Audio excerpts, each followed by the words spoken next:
인생을 살아가면서 우리를 가장 힘들게 하는 것들이 여러 가지 있겠지만 고난이 그 중에서 우리는 가장 힘들다고 생각합니다. 그런데 고난 자체도 힘들지만 더 고통스러운 것은 이 고난이 언제 끝날지 알 수 없다라는 아득한 불확실성, 여기에 더 큰 고통이 있습니다. 지난주 말씀처럼 얼마 동안 버티면 괜찮아지겠지라고 생각했던 일들이 예상을 깨고 장기화되고 회복의 조짐이 보이지 않을 때 사회적, 경제적인 어려움이 우리의 심령을 병들게 할 때가 있습니다. 그런데 이런 일보다 우리를 더 힘들게 만드는 것이 있음을 성경을 통해 우리는 알 수 있습니다. 바로 부조리하고 불공평한 세상 일들을 우리 크리스찬들이 겪게 될 때입니다. 오늘 본 말씀 시편 73편 2절부터 3절까지의 말씀을 보면은 나는 거의 넘어질 뻔하였고 나의 걸음이 미끄러질 뻔하였으니 이는 내가 악인의 형통함을 보고 오만한 자를 질투하여 씀이로다. 평생을 예배자로 살았던 아삽이, 찬양 인도자로 살았던 아삽이 고백합니다. 하나님, 나 신앙생활 하다가 시험 들어서 넘어질 뻔했습니다. 하나님을 떠날 뻔했고 미끄러질 뻔했습니다. 왜 그렇습니까? 현실의 부조리와 모순을 보았기 때문입니다. 세상을 바라보니까 하나님을 믿지 않고 악을 행하는 자들이 오히려 더 잘 먹고 잘 사는 것 같습니다. 본문 말씀 4절을 보니까 그들은 죽을 때에도 고통 없이 힘이 강건하여 죽는 것 같습니다. 5절에 보니까 남들이 당하는 고난도 없고 재앙도 비껴나가는 것 같습니다. 12절을 한번 같이 읽어보도록 하겠습니다. 시작. 볼지어다 이들은 악인들이라도 항상 평안하고 재물은 더욱 불어나는도다. 배 아프시죠? 하나님 앞에서 경건하게 살려고 애쓰고 힘쓰고 예배하는 온갖 헌신을 다하는 내 모습은 그렇게 세상의 악한 속에서 살아가는 그들과 비교해 볼 때 오히려 몸은 더 그들보다 건강하지 못한 것 같고 물질은 궁핍한 것 같고 자녀들의 문제는 풀리지 않는 것 같고 아침마다 징벌을 받는 것 같은 그 고난이 연속될 때 우리의 심령은 고난 자체보다 그 상황을 보고 그 불합리와 그 부조리 속에서 하나님은 과연 무엇을 하고 계시는 것일까 하는 답답함 속에서 우리의 심령이 병들게 될 때가 있다는 것입니다.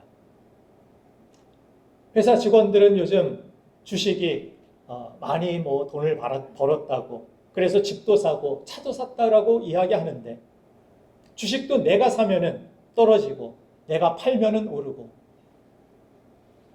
악하고 약삭빠른 그러한 사람들은 득세하면서 승승장구하는 것 같고 나름대로 정직하게 살아온 나는 도리어 손해를 보고 피해를 당하는 것 같은 그런 불합리한 현실이 우리를 가장 힘들게 만든다는 것입니다.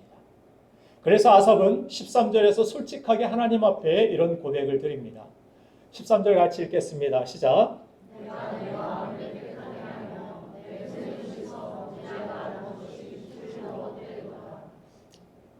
무슨 말입니까? 내가 괜히 예수 믿었나? 내가 괜히 그렇게 열심히 교회에서 헌신했나? 내 노력이, 내 기도가, 내 열심이 다 헛된 것인가?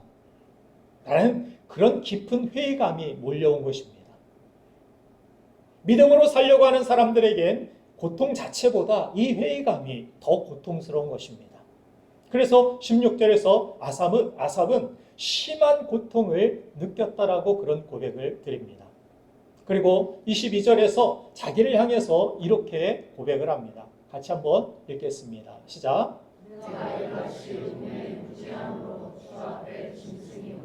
무슨 말입니까? 하나님 앞에서 미친 짐승과 같이 그렇게 울부짖으며 이게 무슨 일입니까? 내가 어리석어서 이런 말 하지만 나 지금 짐승과 같이 미친 상태입니다. 이렇게 고백하는 아삽의 심정. 우리도 살다 보면은 이렇게 미쳐버릴 것 같은 캄캄한 어두운 상황 속에서 회의감 속에서 이런 아삽과 같은 심령을 느껴볼 때가 있기도 한 것입니다. 그렇다면 우리는 이 미쳐버릴 것 같은 캄캄한 상황 속에서 어떻게 이 위기를 헤쳐나가고 오히려 믿음이 그 어려움 속에서 더 성장하고 또 앞으로 나아갈 수 있는 삶을 살아갈 수 있을까? 오늘 시인이 이 극심한 신앙의 회의를 어떻게 극복했는지를 그 위대한 결론이 본문 23절에서 기록되고 있습니다. 23절 같이 한번 읽겠습니다. 시작. 내가 항상 주와 함께하니 주께서 내 오른손을 붙드셨나이다. 아멘. 내가 항상 주와 함께하니, 오늘 본문 말씀 이 이전에는 접속사 하나가 생략되어 있습니다. 한국말로 번역되면서 접속사가 생략되어 있는데 어떤 말이냐면 그럼에도 불구하고 위의 모든 복잡한 상황들, 이해되지 않는 상황들, 그 부조리한 상황들, 그 세상 중심 속에 서서 그럼에도 불구하고 아삽이 어떤 고백을 합니까? 내가 항상 주와 함께하니 주께서 내 오른손을 붙드셨나이다. 내가 미끄러져 넘어질 뻔하였고 내가 실족할 뻔하였고 내가 신앙의 회의를 느끼고 정말 주저앉을 만한 그런 상황 속에서도 그럼에도 불구하고 내가 항상 주와 함께하니, 기분이 좋고 일이 잘 풀릴 때만 주와 함께하는 것이 아니라 내 상황이 정말 주님이 나를 떠나신 것 같고 나와 함께하지 않는 것 같은 상황 속에서도 내가 주를 찾으려고, 주를 의지하려고, 주와 함께하려고, 그런 의심 가득한, 회의 가득한 마음을 품고도 하나님 앞에 나온 것, 이것이 아삽의 믿음이었다라고 성경은 증언하고 있는 것입니다. 당시 이 아삽의 상태는 결코 기쁨으로 하나님 앞에 찬양을 인도할 수 있거나 또 은혜롭게 기도할 만한, 그렇게 예배드릴 만한 컨디션이 절대로 아니었습니다. 마음은 온통 의문과 불만으로 가득 차 있었습니다. 오늘 이 시간 여러분들 가운데서도 그냥 기쁘기만 하여서, 충만하기만 하여서, 성령에 충만하여서 하나님 앞에 예배드리러 오신 분들, 나는 성령 100%, 200% 지금 충만 상태다, 한 분도 안 계시네요. 그게 우리의 연약함입니다. 그러나 이 연약함 가지고도, 충만하지 않는 상태에서도 하나님 앞에 의지적으로, 그럼에도 불구하고 이 의심 가득한, 회의감 가득한 마음으로도 하나님과 함께하길 원하는 마음으로 이 예배의 자리, 이 부르심의 자리에 서는 것, 그것이 믿음, 아삽의 믿음이었고 우리의 믿음이고, 그 믿음이 하나님을 기쁘시게 한다라고 성경은 증언하고 있는 것입니다. 하나님은 이 의지를 믿음으로 여기신다라는 것을 우리에게 말씀하십니다. 믿음은 그냥 생각 속에, 또 믿음은 내가 충만할 때만 이게 믿음이다, 이것이 아니라 성경은 겨자씨같이 작은 믿음으로도 하나님의 큰 기적과 능력을 나타내신다라고 말씀하십니다. 항상 충만하지 않아도 괜찮습니다. 우리의 믿음이 항상 100%, 200%다 찼으면 좋겠지만 그런 존재가 아닙니다. 육신의 연약함이 있기 때문에. 사도 바울은 그래서 항상 이 싸움을 계속해왔습니다. 우리는 주님 나라 가는 날까지 이 육신적인 내 안에 이 죄성, 예전에 살던 대로 살았던 그 관성의 법칙과 항상 싸우려 할 것입니다. 자꾸 옛사람으로 돌아가려고 하고, 하나님의 말씀에 불순종하려 하고, 내 마음대로, 내 생각대로, 내 감정대로, 내 욕심대로 살고자 하는 이 죄성과 함께 싸우려 할 것입니다. 싸움이 있다라는 그 자체는 여러분들 안에 생명이 있다라는 증거가 됩니다. 죽은 사람은 싸우지 못합니다. 지금도 우리는 이 자리에 앉아서 병균과 질병과 싸우고 있고, 면역력이 우리가 몸을 지키기 위하여서 계속해서 싸우고 있는 것입니다.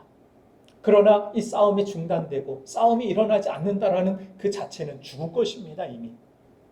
그렇기 때문에 죽는 그 순간까지, 천국에 가는 그 순간까지 이 싸움은 계속될 것이지만 여러분들 두려워할 것 없습니다.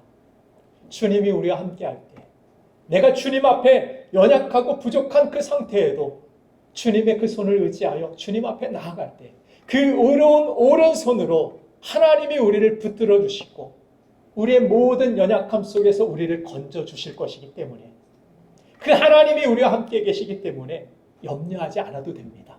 그 주님 앞에 우리가 가까이 나아가면 된다라는 것입니다.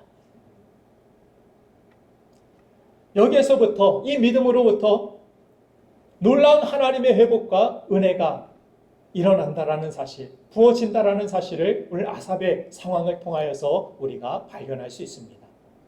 아삽이 특별히 그 어려운 상황 속에서, 어두운 상황 속에서도 그 두려운 마음과 회의감을 사람들에게 이야기하지 아니하고 하나님 앞에 쏟아놓는 그것이 참 지혜이고 이것이 참 우리가 본받아야 할 믿음의 모습이라고 저는 생각을 합니다. 아삽이 이렇게 입을 꾹 닫고 참아낼 수 있었던 그 동기는 그가 믿음의 공동체를 향한 사랑과 책임감 때문이었습니다. 이 아삽은 성전에서 찬양의 리더를 담당하는 영적인 지도자였고 또 선지자로 불리게 되었습니다. 만약 지도자가 앞에 서서 제가 설교를 하는데 오늘 제 안에 회의가 가득합니다. 믿어도 별 소용없습니다. 여러분들 오늘 헛걸음하셨습니다. 하나님이 어디 계십니까? 벌써 집에 가고 싶죠? 근데 아삽이 회의감이 있습니다. 가정에 문제가 많이 일어났어요. 원치 않는 그런 상황들이 벌어져서 마음이 답답합니다. 내가 열심히 믿고 믿음으로 살아가기를 힘썼는데 왜 나에게 이런 상황들을 내가 겪어야 됩니까? 경험해야 됩니까? 답답합니다. 그럼에도 불구하고 아삽은 입을 꾹 닫고 하나님이 부르신 그 자리에 서서 하나님을 찬양했습니다. 그 성소로 들어가서 하나님을 예배했습니다. 이것이 믿음이라는 것입니다. 선한 영향력을 주변 사람들에게 주기 위하여서 믿음의 사람으로서 하나님의 사람으로서 그 영적인 책임감을 가지고 공동체를 위하여서 자신의 입을 꾹 닫고 표정 관리도 했을 것이죠. 여러분들 교회 올 때 표정 관리하기 힘들 때가 있죠. 집에서 아주 시끄러운 일들이 벌어졌는데 내가 와서 막 찬양 인도도 해야 되고 성가대도 해야 되고 앞에서 아까 우리 집사님들 막 밖에서 인사하는 소리 들으니까 얼마나 반갑게 인사하는지. 집에서 좋은 일들 정말 많이 있으셨죠? 그렇기도 했지만 안 좋은 일이 있을 때 그렇게 저 소리가 나올 수 있을까? 저 음향으로 높은 막 이 하이 옥타브에서 안녕하세요, 어서 오세요. 반갑게 이렇게 인사할 수 있을까? 그래서 저희 예전에 그런 생각이 나더라고요. 제 작은 딸이 그런 이야기를 했어요. 엄마 집에서 이렇게 나한테 이렇게 환하게 화가 나가지고 뭐라고 하고서 교회에서는 왜 이렇게 사람들에게 반갑게 이렇게 친절하게 이야기하느냐고. 이거 이중성 아니냐고. 이중적인 모습. 그래서 그렇게 설명을 하더라고요. 이건 이중적인 게 아니라 사람을 대하는 매너야. 내가 집에서 이렇게 화났다고 밖에 나가서 나 이렇게 화났어. 응? 저 사람과 나와 그런 이 화난 관계도 없는데 나 화났으니까 뭐 사역이고 뭐고 인사도 안 하고 찌푸린 얼굴로 인상 쓰면서 쳐다보는 그게 일치이고 그게 일관성 있는 태도냐? 그건 매너 없는 태도이고 그건 성숙하지 못한 미숙한 태도다. 그걸 꽉 참고 힘들지만 나 어렵지만 내 마음이 캄캄하고 어둡지만 이 하나님의 부르신 그 자리에서 선한 영향력을 끼치기 위하여서 표정도 관리하고 내 목소리는 톤도 관리하고 어떤 사람은 정말 육신적인 연약함으로 인하여서 건강이 다 무너졌습니다. 그래서 뭔가 그냥 자신을 뭐 꾸미거나 가꾸거나 이런 힘조차도 없는 분이 계셔요. 그런데 교회에 올 때만이라도 그렇게 갖추고 정말 최선을 다해서 하나님 앞에 서려고 하시는 그런 분들을 제가 볼 때가 있습니다. 마음이 짠하면서도 제가 설교를 준비하고 이 강단에 오를 때의 그런 마음이기도 합니다.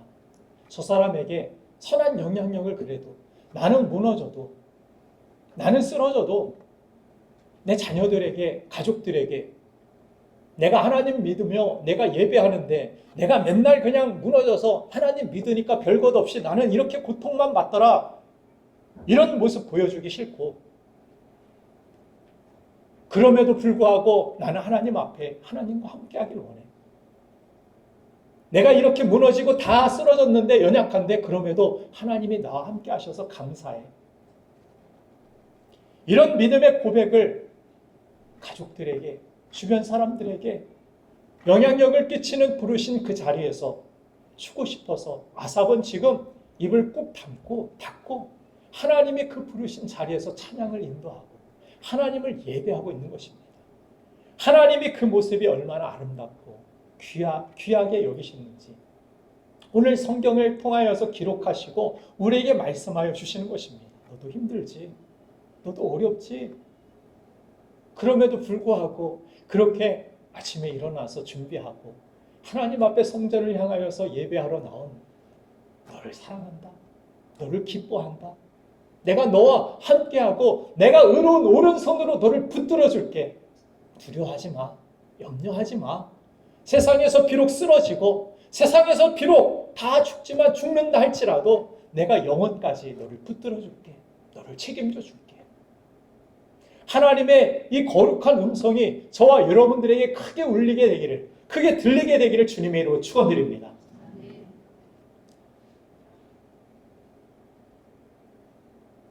그래서 본문 15절 말씀을 보니까 내가 만일 스스로 이르기를 내가 그들처럼 말하리라 하였더라면 나는 주의 아들들의 세대에 대하여 악행을 행하였으리라. 주의 아들들의 세대들에게 내가 그렇게 말하였으면 악한 영향력이 끼쳐졌을 것이다. 그래서 내 마음에 하고 싶은 말도 많고 쏟아내고 싶은 말도 많았는데 내가 자식들 바라보면서 꾹 참았어. 성도들 바라보면서 내 감정 꾹 참고 내가 있어야 될 그 자리에서 부르신 자리에서 예배하며 내가 내게 주신 그 사명을 감당했어. 이게 잘했다라는 거예요. 성경이. 하나님이 이것이 정말 귀한 믿음의 모습이었다라고 칭찬하시는 것입니다. 그리고 그 마음 그대로 있는 모습 그대로 하나님을 향하여 나아간 모습, 이것이 믿음이었습니다. 오늘 17절 말씀, 자, 다 함께 읽겠습니다. 시작. 하나님의 성소에 들어갈 때야 그들의 종말을 내가 깨달았나이다. 아멘. 이 회의감 속에서 믿어도 별 수 없네 하고 밖에 있었다라면, 하나님의 말씀이 들려지지 않는 그러한 하나님과 거리가 먼 자리에 있었다라면 이 아삽은 평생 동안 하나님을 떠났고 하나님과 가까이 하지 못했을 수도 있습니다. 그런데 하나님의 성소에 들어갔더니 하나님께서 주신 첫 번째 은혜가 무엇이었느냐? 바로 깨닫게 하신 은혜였습니다. 말씀을 통하여서 이 모든 것들이 보이기 시작합니다. 해석되기 시작합니다. 우리 성도들에게 주신 가장 큰 은혜가 무엇이냐면 말씀을 통하여서 세상을 해석하고 세상을 멀리 볼 수 있는 지혜를 주신 것입니다. 하나님을 몰랐을 때는 우리는 눈에 보이는 이 세상이 전부고 죽으면 끝이야 이런 생각으로 죽으면 끝이니까 노세 젊어서 노세 세상에 다 즐길 걸 즐기면서 무엇이 기다리고 있는지 우리가 어디로 가는지 그 종말도 알지 못한 채 세상이 전부인 것처럼 세상 사람들처럼 죄 가운데 우리는 살았을 것입니다. 근데 그 하나님의 성소에 들어갈 때 그들의 종말을 하나님께서 깨닫게 하셨다. 종말이 무엇입니까? 마지막이 있다. 마지막이 무엇이 있느냐? 그것을 알게 하셨다라는 것이죠. 내 이성과 세상의 기준으로 바라봤던 나의 시각이 성소에서 하나님의 말씀을 듣게 되자 하나님의 시각으로 바꿔지게 된 것입니다.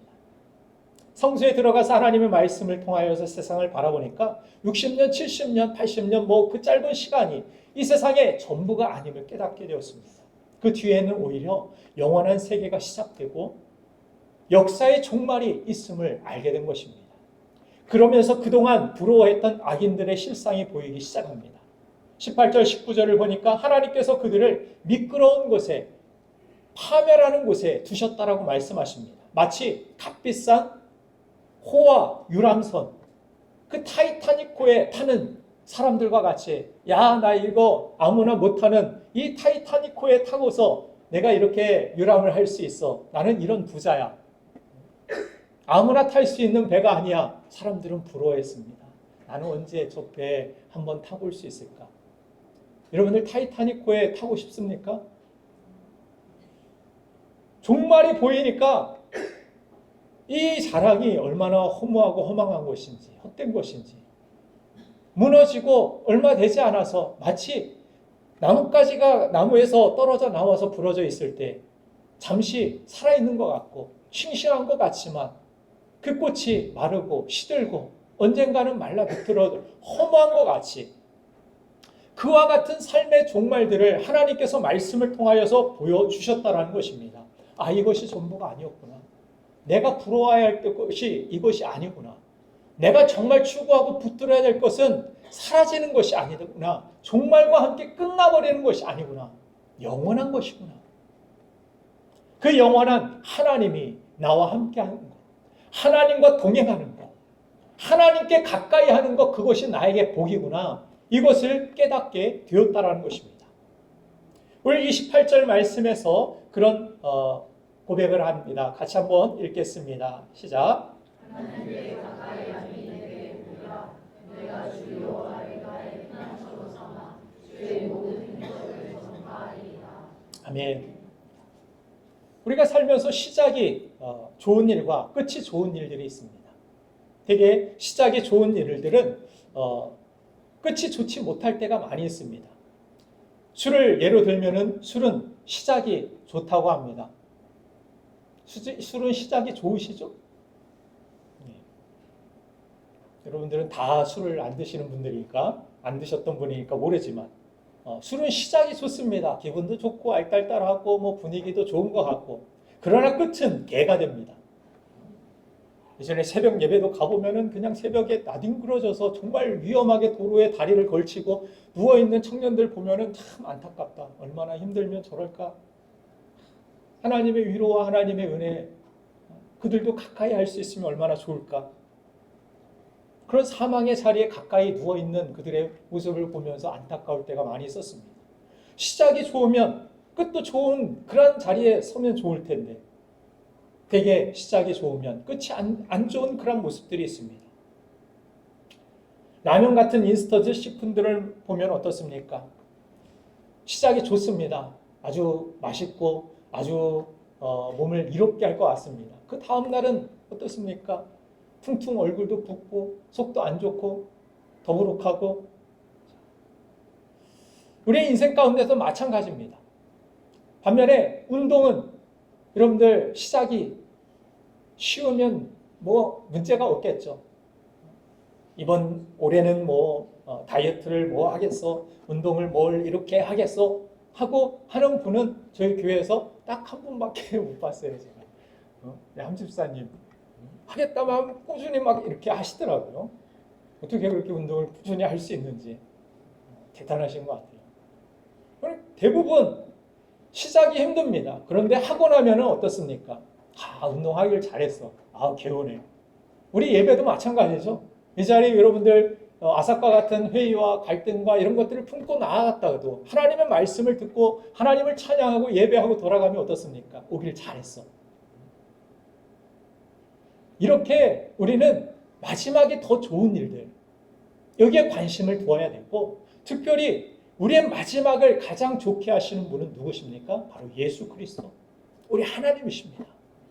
예수님은 우리의 마지막에 십자가에서 죽음과 같이 그렇게 고통스럽게 죄인이 죽는 형벌, 그것으로 우리의 인생이 끝나게 하지 않게 하시기 위하여서 대신 십자가를 지시고 고통받으셨습니다. 그리고 사흘 만에 다시 부활하셔서 우리의 마지막이 죽음이 아닌 그런 형벌이 아닌 영생이며 영원한 하나님 나라에서 왕노릇하는 영광스러운 인생이 됨을 예수님께서 우리에게 우리 마지막을 보여주신 것입니다.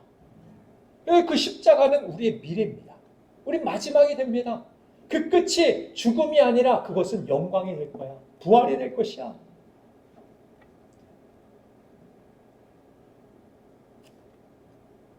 어떤 분은 가톨릭의 십자가 다르게 예수님이 그래서 십자가에 크리스찬의 기독교의 개신교의 십자가에는 예수님이 달려있지 않다. 부활하셔서 그런 이야기를 하는데 예수님은 부활하셔서 우리에게 영원한 생명을 주시고 그것이 우리가 미래가 될 수 있도록 약속하여 주신 것입니다. 그러므로 우리가 해야 할 일은 무엇입니까? 하나님을 가까이 하는 것. 가까이 하면 반드시 승리하게 되는 것입니다. 우리 자체는 승리가 아닙니다. 우리 자체는 복이 아닙니다. 하나님을 가까이 함이 복이다. 왜 그렇습니까? 내 자체는 복이 아닌데. 나의 인생은 저주스러울 수 있고 나의 인생은 태어날 때부터 어려운 문제와 어려운 상황 속에서 그렇게 주어진 상황들, 내가 원치 않았던 그런 선택들이 그냥 고스란히 나에게 왔을지 모르겠지만 그러나 내가 할 수 있는 선택이 있다는 거예요. 하나님 앞에 가까이 가는 것.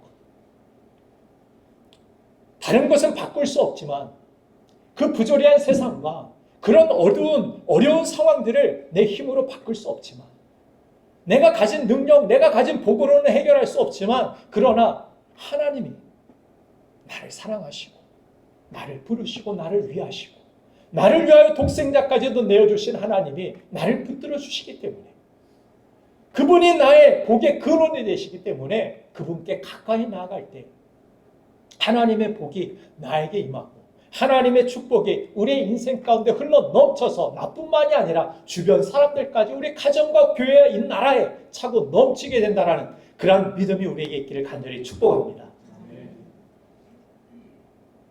그래서 오직 하나님만이 이 우주 만물을 창조하시고 또한 운행하시고 통치하시며 그 마지막에 종말까지도 모든 것들도 하나님의 손에 달려있기 때문에 우리가 해야 할 일은 내 힘으로 내 손으로 무너져가는 부조리한 세상을 내가 바꾸고 내가 고치고 내가 할 수 있다라고 생각하는 것이 아니라 내가 더욱 힘써야 될 것은 하나님께 더 가까이 가는 것입니다. 하나님은 언제나 우리를 가까이 하신다라고 성경은 말씀하십니다. 하나님은 어느 곳에서나 우리와 함께 하시기 때문에 어떻게 보면 우리가 가까이 갈 필요도 없습니다. 그런데 성경에서 우리가 가까이 간다라는 표현을 하는 이유는 무엇입니까? 하나님은 내 안에도 계시고 이곳에서 함께 하시고 여러분들이 가는 직장에서도 가정에서도 하나님은 동행하시고 함께 하십니다. 그런데 가까이 감이 복이다 무슨 이야기입니까? 하나님 맨날 가까이 하는 거 당연한 거 아닙니까? 생각할 수 있는데 마치 거울과 같습니다. 거울을 멀리에서 보면은 희미하게 이렇게 보여요. 실제가 없는 것은 아닙니다. 그런데 가까이 가면 갈수록 크게 보이고 가까이 보이게 되고 그렇죠? 여러분들 우리 요한 집사님 맨 뒤에서 제 코에 빨간 이 뾰드락지 난 거 보이십니까? 안 보이죠? 예, 이따 가까이 와서 보세요. 은혜가 넘칩니다. 딸기꽃처럼 이렇게 아침에 일어났는데 이렇게 됐더라고요. 코끝이 빨갛고 가렵고. 그래서 멀리서 이렇게 봤는데 괜찮아 보이더라고요. 가까이 가니까 크게 보이고 밝게 보이고 완벽하게 보이는 것 같이 하나님은 어느 곳에서든 우리와 함께 하십니다. 그런데 멀리 있을 때 멀리 바라볼 때는 보고자 하는 어떤 의지조차 없을 때는 하나님의 존재가 느껴지지도 않고 보이지도 않고 없는 것 같습니다. 그러나 우리가 의지를 가지고 하나님 앞에 내가 더 가까이 나가기를 원합니다. 이 예배의 시간은 하나님 앞에 그렇게 가까이 나가는 시간입니다. 우리에게 부르신 그 사명의 자리에서 우리가 헌신하는 그 자리도 하나님을 가까이 하는 자리입니다. 하나님을 생각하고 여러분들이 말씀을 묵상하고 여러분들이 있는 처소에서 하나님을 향하여서 기도하고 그 모든 것들이 하나님을 가까이 하는 것입니다. 그런데 세상의 분주함 속에서 우리가 살아가면서 하나님을 가까이 하는 것을 놓치고 살아갈 때 얼마나 많은지 모릅니다. 그래서 하나님께서는 이스라엘 백성들에게 구약에서는 유월절이나 이 안식일이나 이런 것들을 통하여서 멈추어서 하나님 앞에 전심으로 그들이 가까이 할 수 있는 기회들을 주셨습니다. 예배는 여러분들 기회입니다. 예배는 그냥 숙제나 의무가 아닙니다. 종교적 의무가 아니라 나에게 특권이고 나에게 기회이고 하나님을 가까이 할 때 내 삶 속에서 여러 가지 내가 가졌던 내가 해결할 수 없었던 내 복으로는 품을 수 없었던 그 모든 것들이 풀리게 되고 하나님의 복이 넘치게 되는 축복의 기회인 줄로 믿으시길 바랍니다. 그래서 하나님을 우리가 가까이 하게 될 때 놀란 하나님의 은혜가 어떤 상황에서도 펼쳐진다는 사실을 성경은 우리에게 약속해 줍니다. 요셉은 형통을 이야기할 때 그가 총리에 올랐을 때나 그가 어떤 큰 세상의 권력을 가졌을 때 형통이라고 이야기하는 것이 아니라 그가 오히려 감옥에 있었을 때 억울하게 누명 쓰고 답답하고 미래를 바라볼 수 없는 그 상황 속에서 그가 형통한 사람이 되었다라고 이야기합니다. 여러분들도 형통한 사람이죠? 답답함 속에, 어려운 문제 속에서. 그러나 형통이라는 단어에 유일하게 따라붙는 그러한 단어가 또 하나 있는데 무엇입니까? 하나님과 함께함에. 요셉이 하나님과 함께함에 형통한 사람이 되었다. 형통은 내가 만들어내는 것이 아닙니다. 여러분들의 삶 속에서 여러분들의 문제가 오히려 하나님의 그 사랑 안에서 합력하여 선이 되기 위하여, 형통이 되기 위하여 가장 중요한 것은 내가 의지적인 그런 사랑을 가지고 그런 결단과 믿음을 가지고 하나님 앞에 예배하러, 하나님 앞에 가까이 나아가려고 애쓰는 것입니다. 여러분들 삶 속에서 이렇게 예배를 중심으로 이제 예배 드렸으니까 나는 뭐 하나님과 따로따로 아닙니다. 어디에 있든지 뭐 설거지를 하든 직장에서 일을 하든 무엇을 하든 운전을 하든 하나님을 여러분들 생각하면서 기도하는 마음으로 하나님을 바라보는 그러한 생각을 여러분들 놓치지 마시고 어디에서든지 하나님과 동행하십시오. 하나님이 여러분들을 붙드실 것입니다. 하나님이 여러분들을 형통케 하실 것입니다. 여러분들의 답답한 그런 상황들 하나님께서 문제가 풀리게 하시고 이렇게 하나님께서 내가 성소를 향하여 나아간 그때 하나님께서 이런 것들이 해결받게 하셨구나. 그것을 깨닫고 간증하게 되는 그런 거룩한 날이 여러분들의 삶 속에 펼쳐지게 될 줄로 믿습니다. 기도하겠습니다.